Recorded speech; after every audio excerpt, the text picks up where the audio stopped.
आप सुन रहे हैं हॉरर नाइट्स विद अमित डियोंडे।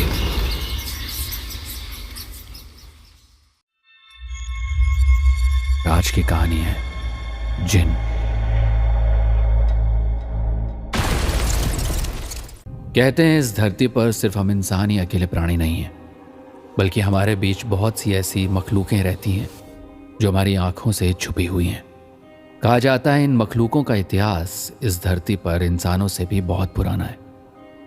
मैं इन बातों पर पहले यकीन नहीं करता था, मगर एक घटना जो आज से 10 साल पहले मेरे साथ घटी थी, उस घटना ने मुझे इन सारी बातों पर यकीन करना सिखा दिया।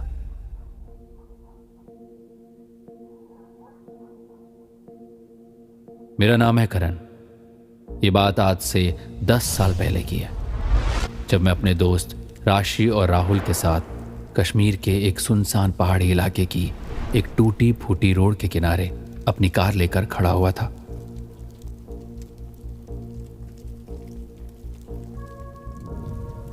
चारों ओर हल्की हल्की बर्फबारी हो रही थी। वहां का टेम्परेचर शाम के बाद 0 से भी नीचे गिरने लगता था। मैं, राहुल और राशि कॉलेज के ज़माने से ही बहुत गहरे दोस्त थे। कॉलेज में ही हमारी दोस्ती साहिल से हुई, जो कश्मीर का रहने वाला था। हम उसी से मिलने के लिए कश्मीर आए थे। उसने हम तीनों को अपनी शादी में इनवाइट किया था, मगर हम तीनों को ये बिल्कुल अंदाज़ा नहीं था कि साहिल के गांव का रास्ता हमारे लिए इतना कठिन हो जाएगा, क्योंकि 4 किलोमीटर साहिल के गांव के लिए कच्चा रास्ता ही इस्तेमाल करना पड़ता था, क्योंकि साहिल के गांव तक अभी रोड नहीं बनी थी। अमूमन जैसे तैसे उसके गांव कच्चे रास्ते से ही कार चली जाया करती थी, मगर बदनसीबी से हमारी कार का एक नहीं बल्कि 4 टायर पंचर पड़े हुए थे। हाड़ कपा देने वाली ठंड शरीर के खून को जमा दे रही थी। ऊपर से साहिल के घर के लिए उस कच्चे रास्ते में घना और भयानक जंगल पड़ता था।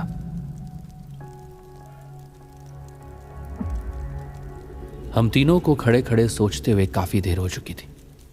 किसी के भी मोबाइल पर नेटवर्क नहीं थे। शायद उस समय मोबाइल के टावर इंडिया में हर कहीं अवेलेबल नहीं थे। शाम के 7 बजे उस जंगल में ऐसा लग रहा था मानो आधी रात से ज्यादा वक्त हो गया। हम सब इसी बात को आपस में डिस्कस कर ही रहे थे कि तभी हमारी कानों में दूर से जंगली जानवरों की अजीब अजीब आवाजें टकराने लगी। उन अजीब आवाजों को सुनकर हम तीनों के रोंगटे खड़े हो गए।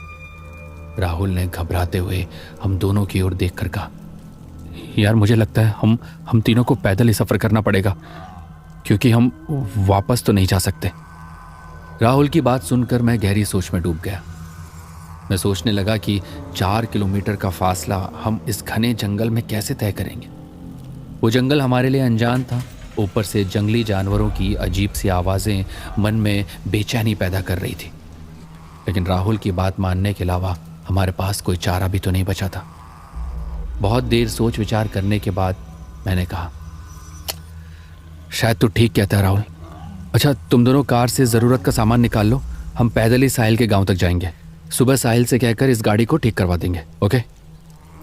मेरी बात सुनकर मेरे दोनों दोस्तों ने अपनी मोटी मोटी जैकेट निकाल कर पहन ली और हाथों में टॉर्च लेकर हम तीनों पैदल ही वहां से निकल पड़े।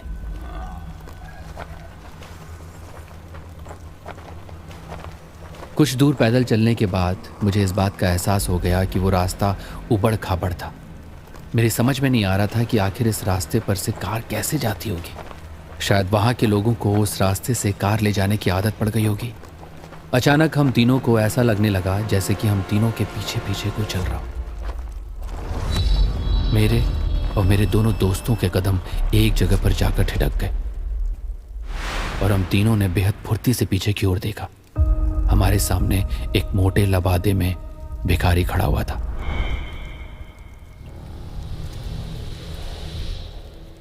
जो हम तीनों को घूरा जा रहा था। रात के अंधेरे में उस भिखारी की आंखें अजीब तरह से चमक रही थी। भिखारी को देखकर मुझे पता नहीं क्यों बेतहाशा गुस्सा आ गया और मैंने गुस्से से उस भिखारी से कहा, क्या बात है भाई? एक तो वैसे ही हम तीनों की ठंड से और इस उबड़ खाबड़ रास्ते से हालत खराब पड़ी हुई है, ऊपर से तुम इस जंगल में भी भीख मांगने के लिए आ गए, हाँ? मगर मैंने देखा कि मेरी बातों से उस भिखारी के ऊपर कोई फर्क नहीं पड़ा। वो भारी आवाज में हम तीनों की ओर देखकर बोला, मैं कोई भिखारी नहीं हूं। मैं तो तुम्हें सही सलामत इस जंगल से निकालने के लिए तुम्हारे पीछे पीछे चल रहा था। उस भिखारी की यह बात सुनकर मेरा दिमाग खराब हो गया। मैंने उस भिखारी को गौर से देखकर कहा, भला हमारे पीछे पीछे तुम्हारे चलने से हमारी क्या मदद हो जाएगी? हाँ, तुम सब इस इलाके में नए हो, इसीलिए तुम नहीं जानते ये इलाका घोल का है।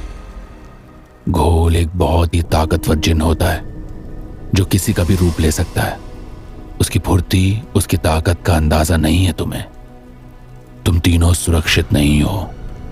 रात के वक्त जो भी इस जंगल में से गुजरता है, अगले दिन उसकी लाश इसी जंगल में मिलती है।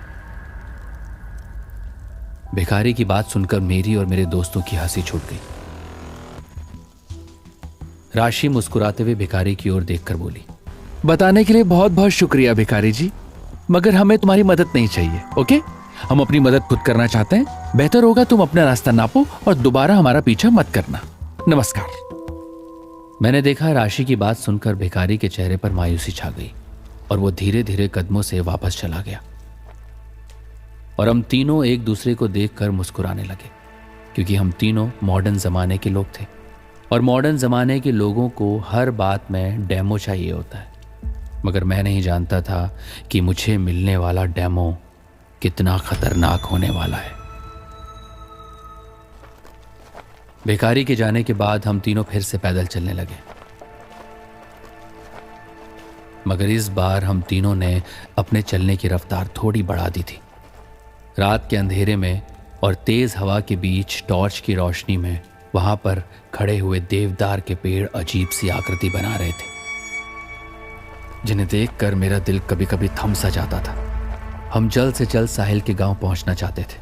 मैं अपने दोनों दोस्तों के आगे आगे चल रहा था कि तभी अचानक मेरे कानों में मेरे दोस्त राहुल की धम की आवाज के साथ एक दर्द भरी कराहट सुनाई पड़ी।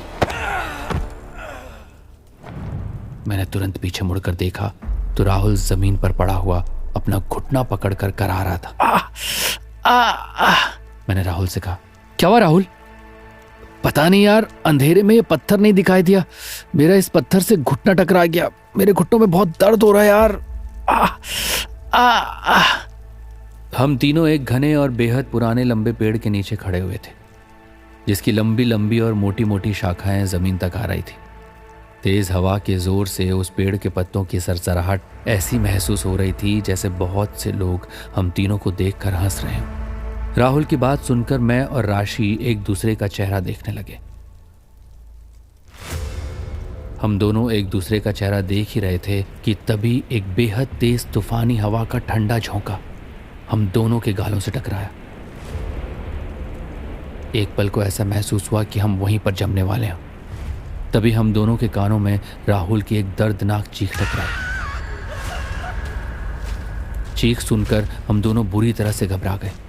हम दोनों ने टॉर्च की रोशनी का रुख तुरंत राहुल के ऊपर किया, मगर हमने देखा कि वहां राहुल मौजूद ही नहीं था। ये देखकर मैं और राशि हक्का बक्का एक दूसरे के चेहरे की ओर देखने लगे। हमारी समझ में नहीं आ रहा था कि इतनी स्पीड से राहुल कहां जा सकता है। हम दोनों इस बात को सोच ही रहे थे कि तभी जिस पेड़ के नीचे हम दोनों खड़े थे, उसी पेड़ से राहुल की लाश धड़ाम से नीचे गिरती है। राहुल की लाश देखकर मेरी आंखें दहशत से फटी की फटी रह गई और राशि के गले से एक जोरदार चीख निकल गई। राहुल के पूरे शरीर से मांस और खून गायब था। उसके चेहरे को देखकर ऐसा लग रहा था जैसे कि उसे मरे हुए सालों बीत चुके हों। राशि मेरी ओर देखकर चीख कर बोली, ये सब क्या है करण? इसका मतलब वो भिखारी सही कह रहा था। राशि ने इतना कहा ही था कि तभी पूरे जंगल में राहुल की हंसी गूंजने लगी।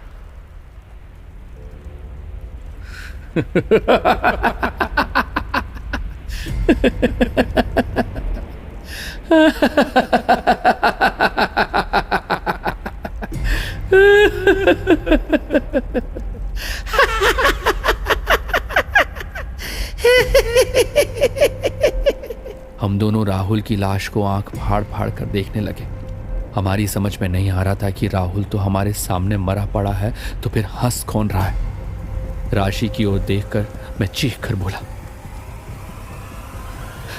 राशि, भागो यहां से। राशि और मैं अपने शरीर की पूरी ताकत लगाकर वहां से दौड़ने लगे। मैं राशि का हाथ पकड़े हुए बुरी तरह से भागे जा रहा था। शरीर का खून जमा देने वाली ठंड में भी हम दोनों के शरीर से पसीने की धाराएं बह रही थी कि तभी अचानक राशि का पूरा शरीर हवा में उड़ गया और मेरा हाथ राशि से छूट गया। राशि! मैंने पलट कर टॉर्च की रोशनी में जब राशि को देखा तो मैंने देखा कि कोई राशि को बड़ी ही फुर्ती से ऊपर की ओर उड़ा कर ले जा रहा है। राशि की दिल दहला देने वाली चीख पूरे जंगल में गूंज रही थी। कुछ ही पलों में राशि मेरी आंखों के सामने से गायब हो गई।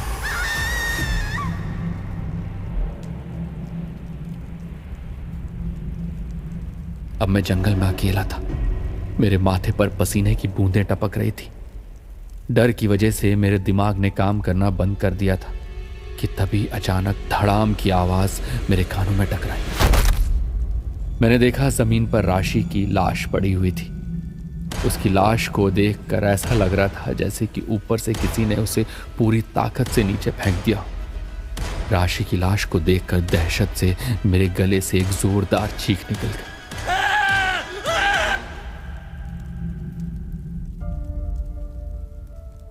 मैंने देखा कि राशि के शरीर से मांस और उसकी आंखें गायब थी। राशि की हालत हूबहू बिल्कुल वैसे ही थी जो कुछ देर पहले राहुल की लाश की थी। मैं राशि की लाश के पास घुटनों के बल बैठकर चीखने लगा।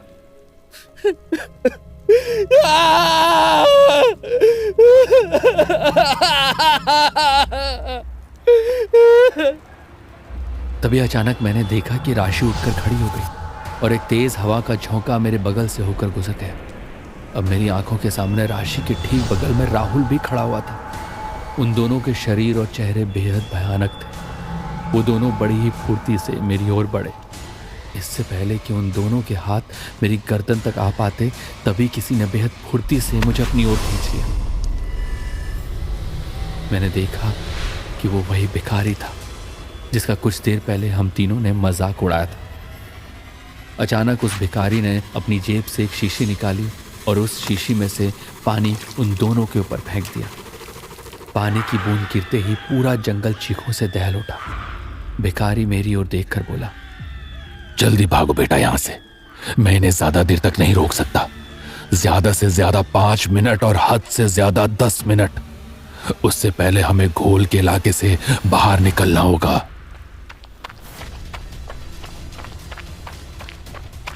इतना कहकर वो मेरा हाथ पकड़कर दौड़ने लगा। मैं अपने शरीर की पूरी ताकत लगाकर भिखारी के साथ दौड़े जा रहा था। कुछ देर बाद मुझे अपनी कार दिखाई दी और मैं कार तक पहुंचते पहुंचते बेहोश सा हो गया।